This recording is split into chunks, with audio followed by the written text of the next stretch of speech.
தமிழ்நாட்டில் சமீப காலத்தில் இந்த 2 ஆறு பிரச்சனைகள், ஒன்று காவிரி ஆற்றின் குறுக்கே மேகதாது, அடுத்தது முல்லை பெரியார் அணை பிரச்சனை, வைகை ஆற்று பிரச்சனை. கேரளாவிலே ஆளுநர் உரையின் பொழுது முல்லை பெரியார் அணைக்கு நிகராக ஒரு புதிய அணையை கட்டுவோம் என்று ஆளுநர் உரையில் குறிப்பிடப்பட்டது. இது கண்டிக்கத்தக்கது. தொடர்ந்து இப்ப இருக்கின்ற அணை வலிமையாக இருக்கிறது என்று உச்ச நீதிமன்றம் நியமிக்கப்பட்ட குழு இதுவரை 5 முறை உறுதிப்படுத்தியிருக்கிறது. 5 முறை. 2014 அந்த குழு அமைத்தார்கள். அன்று கிட்டத்தட்ட 152 அடி உயர்த்தலாம் என்று அன்று சொன்னார்கள். அதன் பிறகு தொடர்ச்சியாக ஒவ்வொரு ஆண்டும் அவர்கள் நியமனம் செய்த குழு அங்கே சென்று இந்த அணை புதியதாக கட்டப்பட்ட அணையை விட உறுதியாக இருக்கும் என்று உறுதிப்படுத்துகின்ற நேரத்தில் இன்னும் கேரள அரசு அது வேண்டும் என்று இது தாமதிக்கிறது. அந்த பேபி அணையை பலப்படுத்த வேண்டும் என்று சொன்ன காரணத்தில் அங்கே தமிழ்நாட்டை சார்ந்தவர்கள் அங்கே அனுமதி இல்லை. கிட்டத்தட்ட ஒரு 10-12 மரங்களை அகற்ற வேண்டும். அது செய்தால் 152 அடியாக உயர்த்தலாம். ஆனால் அவர்கள் கேரள வணிக காரணத்துக்காக இதை தவிர்த்து கொண்டிருக்கின்றார்கள். அது இல்லாமல் புதிய அணை கட்டுவோம் என்று அச்சுறுத்தல் கொடுத்து கொண்டிருக்கின்றார்கள். இதை கண்டிக்கத்தக்கது. இது தமிழகம் ஒருபொழுதும் இதை ஏற்றுக்கொள்ளக் கூடாது. அதே போன்று மேகதாது அணை சம்பந்தமாக சமீபத்தில் கர்நாடகாவில் குடியரசு தினம் விழாவிலே அங்கிருக்கின்ற ஆளுநர் அவர்கள் மேகதாது அணை சம்பந்தமாக பணிகள் நடந்து கொண்டிருப்பதாகவும் அதற்கு வனத்துறையில் உள்ள பகுதியில் மாற்று இடங்களை அங்கிருக்கின்ற அரசு அமைத்து கொடுக்கும் என்றும், அது மட்டுமல்ல கடந்த கர்நாடக சட்டமன்ற தொடரில் 1000 கோடி ரூபாய் ஒதுக்கீடு செய்திருக்கின்ற கர்நாடக அரசு. இதெல்லாம் பார்க்கின்ற பொழுது வேண்டுமென்றே கர்நாடகா தமிழகத்துடன் மோதிக்கொண்டிருக்கிறது. இது நிச்சயமா நடக்காது. மேகதாது அணை அங்கே வரப்போவது கிடையாது. 1924 போடப்பட்ட ஒப்பந்தத்தின்படி, சென்னை மாகாணத்திற்கும் மைசூர் ராஜ்யத்திற்கும் போடப்பட்ட ஒப்பந்தத்தின்படி அதாவது எங்கேயாவது கர்நாடகாவில காவிரியின் ஆற்றின் குறுக்கே எதை கட்டினாலும் சென்னை, அதாவது தமிழ்நாடுடைய அனுமதி இல்லாமல் கட்டக்கூடாது. தொடர்ச்சியாக அந்த ஒப்பந்தம் இருக்கிறது. அது மட்டுமல்ல, உச்ச நீதிமன்ற தீர்ப்பு, காவிரி நடுவர் மன்றம் இறுதி தீர்ப்பு, காவிரி ஆற்றிலே கடைமடை மாநிலம் தமிழக அனுமதி இல்லாமல் கர்நாடகாவிலே எந்த கட்டுமானங்களும் கட்டக்கூடாது என்று உச்ச நீதிமன்றமும் நடுவர் மன்றம் பல தீர்ப்புகள் இருக்கிறது. இன்னும் சொல்ல போனால் இது விவாதம் கூட செய்யக்கூடாது என்று தீர்ப்பு இருக்கிறது. அது மீறி வேண்டும் என்றே கர்நாடக அரசு இதை சொல்லிக் கொண்டிருக்கிறார். அது காரணம், முக்கியமான காரணம் தேர்தல். அதனால தமிழக அரசு இதை ஏமாந்து விடக்கூடாது. இந்த 2 பிரச்சனைகளுக்கும் தீர்வு காண வேண்டும். அடுத்தது, தமிழ்நாட்டில் மின்சாரத்துறை 2022 2 முறை மின் கட்டணத்தை உயர்த்தியிருக்கின்றது தமிழக அரசு. உயர்த்திய பிறகு லாபம் மட்டும் 23,800 கோடி ரூபாய் வந்திருக்கிறது. அதாவது 10 மாத லாபம். 12 மாதம் பாத்தீங்கன்னா 31,000 கோடி. அதாவது இவங்க சொன்னது, தமிழக அரசு சொன்னது என்னன்னா, நாங்க மின் கட்டணத்தை மிக குறைவாகத்தான் உயர்த்தியிருக்கின்றோம், 90 விழுக்காடு மக்கள் பாதிக்கப்பட மாட்டார்கள் என்று சொன்னார்கள். ஆனால் கடந்த ஆண்டுக்கு முந்தைய ஆண்டில் மொத்தம் மின்சாரத்துறை வருவாய் பாத்தீங்கன்னா 56,000 கோடி. கடந்த ஆண்டு வருவாய் பாத்தீங்கன்னா 80,000 கோடி. கிட்டத்தட்ட ஒரு 30,000 கோடி ரூபாய், 25,000 கோடி ரூபாய் அதிக வருவாய் வந்திருக்கிறது. இதெல்லாம் சாதாரண மக்களிடம் பிடுங்கி எடுக்கப்பட்ட பணம். இது ஆனாலும் அப்படி வந்தோம், இன்னும் மின்துறையில லாபம் ஈட்ட முடியவில்லை என்று அரசு சொல்கிறது. அதாவது 1,50,000 கோடி கடன் இருக்குது, அது வேற. அது இல்லாமலே 9,000 கோடி நட்டோம்னு சொன்னாங்க. இப்ப 23,000 கோடி வந்துருச்சு. 23,000 கோடி வருவாய் வந்த பிறகும் 10,000 கோடி நட்டோம்னு சொல்றது எந்த வகையில் ஏற்றுக்கொள்ள முடியாது. இது ஒரு பக்கம் இருக்கு. அடுத்தது, அரசு ஊழியர்களுக்கும் ஆசிரியர்களுக்கும் பழைய ஓய்வூதியம் திட்டத்தை அறிவிக்க வேண்டும். சமீபத்தில் கர்நாடக அரசு அறிவித்திருக்கிறது. இந்தியாவில ராஜஸ்தான், மேற்கு வங்கம், ஜார்க்கண்ட், சத்தீஸ்கர், ஹரியானா, இப்பொழுது கர்நாடகா, இத்தனை அரசுகள் பஞ்சாபும் இப்போ கர்நாடகா அறிவித்திருக்கிறது. ஏன் தமிழ்நாடு அறிவிக்க முடியவில்லை? ஏன் உங்களுக்கு என்ன பிரச்சனை? நீங்க தேர்தலுக்கு முன்பு வாக்குறுதி கொடுத்தீங்க. அதுல நாங்க ஆட்சிக்கு வந்தவுடன் அரசு ஊழியர்களுக்கும் ஆசிரியர்களுக்கும் பழைய ஓய்வூதிய திட்டத்தின்படி நாங்கள் அவர்கள் கொண்டு வருவோம் என்று சொன்னீர்கள். சொல்லி கிட்டத்தட்ட 3 ஆண்டுகள் ஆகிறது. அப்போ உங்களுக்கு ஒரு சின்ன நடவடிக்கை கூட எடுக்கலையா அதுல? அப்ப இது ஏமாற்று வேலை தானே. இது சம்பந்தமா இந்த ஜாக்டோ ஜியோ வர போராட்டம் பண்ண போறோம்னு சொல்லிட்டு இருக்காங்க. போராட்டம் பண்ணணும். பாட்டாளி கட்சியோட நிலைப்பாடு இந்தியாவில 6 மாநிலங்கள்ல கொண்டு வர முடிகிறதுன்னா உங்களால் ஏன் முடியாது? கொண்டு வர வேண்டும். அடுத்தது, சாதிவாரி மக்கள் தொகை கணக்கெடுப்பு இப்போ சமீபத்துல நேற்று தெலுங்கானா மாநில முதலமைச்சர் ரேவந்த் ரெட்டி அவர் அறிவிப்பு, விரைவில் தெலுங்கானாவிலே சாதிவாரி மக்கள் தொகை கணக்கெடுப்பு நடத்துவோம் என்று அறிவித்திருக்கின்றார். நேற்று. கடந்த வாரம் ஆந்திராவிலே எடுக்க தொடங்கி விட்டார்கள், கர்நாடகாவில் எடுத்து முடித்து விட்டார்கள், பீகாரிலே எடுத்து முடித்து அதற்கு இடஒதுக்கீடு அதிகப்படுத்தி, அது மட்டும் இல்ல நலத்திட்டங்களை வழங்கியிருக்கின்றார்கள். தமிழ்நாடு அரசு மட்டும் ஏன் தூங்கிக் கொண்டிருக்கிறது?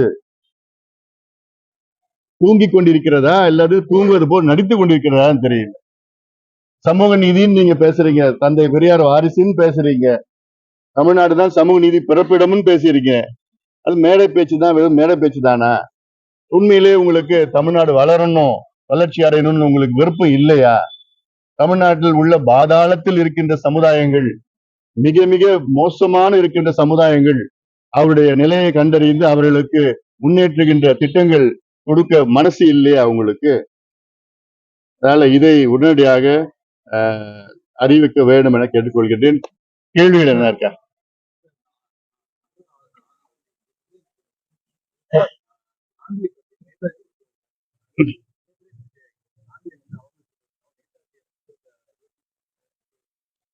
அது இப்ப நேற்று விளக்கம் கொடுத்திருக்கிறாரு. நான் அப்படிலாம் நான் பேசலன்னு விளக்கம் கொடுத்திருக்கிறேன்.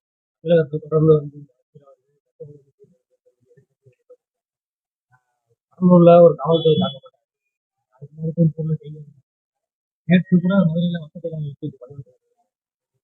இதுக்கெல்லாம் இந்த சட்டம் ஒழுங்கு பிரச்சனைக்கெல்லாம் முக்கிய காரணம் ஒரு பக்கம் மது, இன்னொரு பக்கம் கஞ்சா, இந்த போதைப் பொருள்.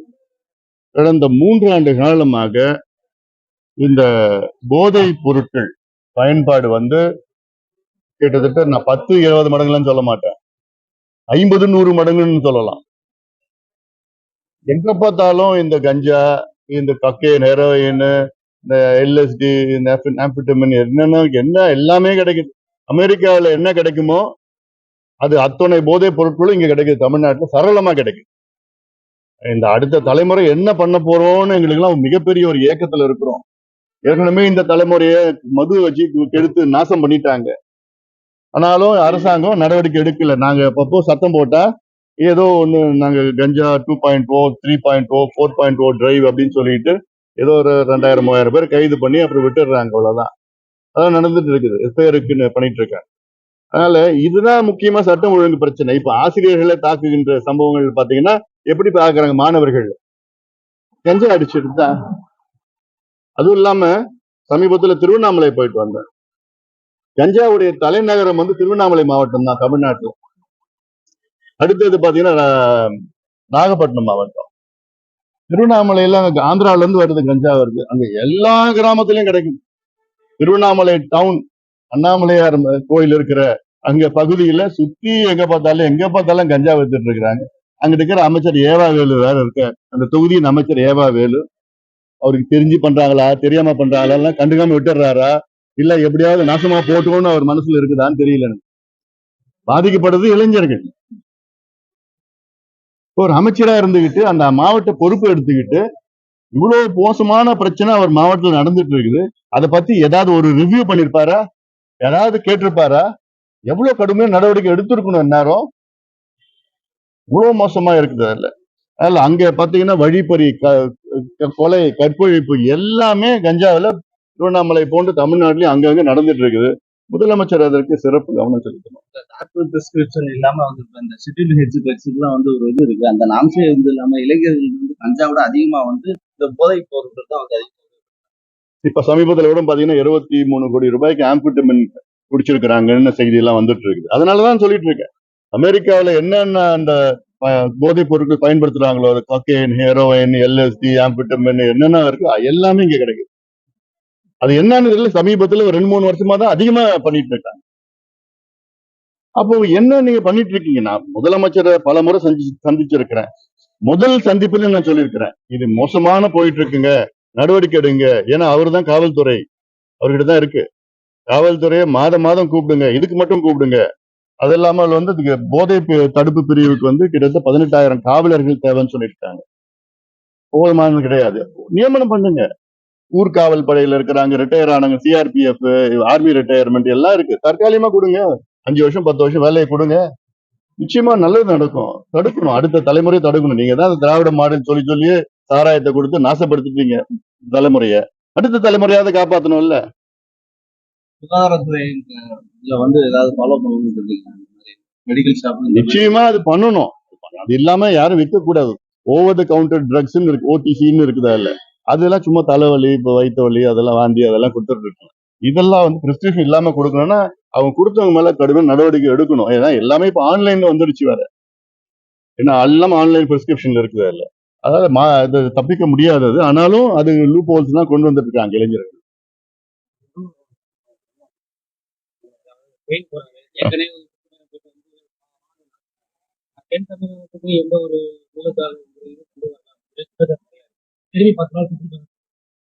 இப்பதான் சமீபத்துல முதலீட்டாளர்கள் மாநாடு நடத்தினாங்க, சென்னையில நடத்தினாங்க. அவங்க சொன்னது வந்து புரிந்துணர்வு ஒப்பந்தம் போடப்பட்டது. எவ்வளவு, 5 லட்சம் கோடியா, 5.5 லட்சம் கோடியா, அது ஒண்ணு MOU தான். அது எவ்வளவு முதலீடு வரணும்னு அதுக்கப்புறம் தெரிய போறது இல்லை. ஏன்னா இவ்வளவு கடந்த காலத்துல 20 லட்சம் 30 லட்சம் அவங்கவுங்க வாய்க்கு வந்தபடி பேசிட்டு இருப்பாங்க. வரது எவ்வளவுன்னு பார்த்தா ஒண்ணுமே கிடையாது. அதுவும் தென் மாவட்டத்துக்குள்ள ஒண்ணுமே வரது கிடையாது. தென் மாவட்டத்துல வந்து நாங்குநேரி, கங்கை கொண்டான் 2 தான். அதுல 2 என்ன இப்பதான் கொஞ்சம் கங்கை கொண்டால இதை கொஞ்சம் வந்துட்டு இருக்குது, போதுமானது கிடையாது. நானும் சொல்லிட்டு இருக்கேன். சமீபத்துல கூட சென்னையில பாத்தீங்கன்னா கும்மிடிப்பூண்டி பகுதியில அந்த ஆரணி ஆற்று படுகையில் 1700 ஏக்கர்ல வந்து நாலேஜ் சிட்டி அப்படின்னு கொண்டு வர்றேன்னு சொல்லிட்டாங்க. சொன்னா அது மதுரையில கொண்டு வாங்க,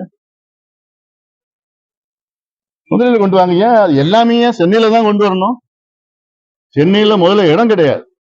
தமிழ்நாட்டில் இருக்கிற தொழிற்சாலைகள் 65 விழுக்காடு தொழிற்சாலைகள், அதாவது 3ல் 2 பங்கு தொழிற்சாலைகள் சென்னையை சுத்தி இருக்கு. சென்னையில இருந்து 100 கிலோமீட்டர் பரப்பளவுல இருக்கு. மீதி இருக்கிற 35 விழுக்காட்டுல 20 விழுக்காடு கோயம்புத்தூர்ல இருக்கு. அப்புறம் அங்க ஒசூர்ல கொஞ்சம் இருக்குது, திருச்சியில இருக்குது. தென் மாவட்டத்துல பாத்தீங்கன்னா வெறும் 10-12 விழுக்காடு தான் இருக்கு. வேணும் இங்க. அதனாலதான் இங்க பிரச்சனை இருக்குது, கலவரங்கள் இருக்கிறது, எல்லா பிரச்சனையெல்லாம் இருக்குது. இதெல்லாம் அவசியமானது. அதுக்கப்புறம் வந்து காவிரி குண்டார் திட்டம் அறிவிக்கணும், வேணும். ஏன்னா இன்னைக்கு இருக்கிற பிரச்சனை வந்து முக்கியமான பிரச்சனை, முதன்மை பிரச்சனை காலநிலை மாற்றம், பருவநிலை மாற்றத்தினால வரும் காலம் மிக மோசமான காலமா இருக்கு. இப்ப கூட வடகிழக்கு பருவம் பாத்தீங்கன்னா 4 மாவட்டத்துல அதிகமா மழை பெஞ்சிருக்கு. மீதி மாவட்டத்துல இன்னைக்கு இந்த வருஷம் நீங்க பாத்தீங்கன்னா நிச்சயமா தண்ணி பற்றாக்குறை மிகப்பெரிய ஒரு பிரச்சனையா வரப்போகுது. அதனால அது இல்லாம நீங்க சென்னையில வெள்ளம் வந்தது இல்ல, சென்னையில நீங்க தண்ணி பிரச்சனை வரப்போகுது இன்னும் 4 மாசத்துல. அதுதான் திராவிட மாடல். எவ்வளவு மழை வந்து எவ்வளவு வெள்ளம் வந்தாலும் 4 மாதத்துல பஞ்சம் வரும், பிரச்சனை வரும், தண்ணி வரும், இப்ப எல்லாமே வரப்போகுது. ஏன்னா அதெல்லாம் திட்டமிடுதல் இல்ல, இவங்களுக்கு திட்டமிடுதல் தெரியல. வெள்ளம் வருதா, அதுக்கு 6,000 ரூபாய் கொடுத்துட்டா முடிஞ்சு போச்சு. அந்த 6,000 ரூபாயில 2,000 ரூபாய் கமிஷன். இதுதான் காலங்காலமா 2 கட்சியும் தான் பண்ணுது. நான் ஒரு கட்சி மட்டும் தான் குறை சொல்லலாம், 2 கட்சியும் தான் பண்ணிட்டு வருது. அதுக்கு என்ன செய்யணும், என்ன தடுப்பு செய்யணும், வந்ததுக்கு பிறகு என்ன, வரதுக்கு முன்னாடி என்ன, மிட்டிகேஷன் என்ன, அடாப்டேஷன் என்ன, இதெல்லாம் அதுக்கு அந்த அளவுக்கு புரிதல் எல்லாம் இல்லை அவங்களுக்கு.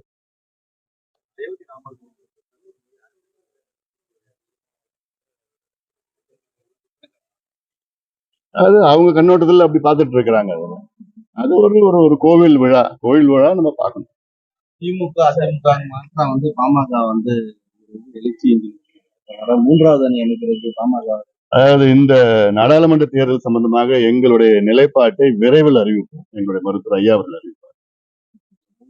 அதான் ஒரே வார்த்தையில முடிச்சுட்டேன். இன்னும் கொஞ்சம் பொறுத்துக்குங்க, கொஞ்ச நாள் பொறுத்துக்குங்க. இவ்வளவு பொறுத்துக்கிட்டீங்களா, கொஞ்ச நாள் பொறுத்துக்குங்க.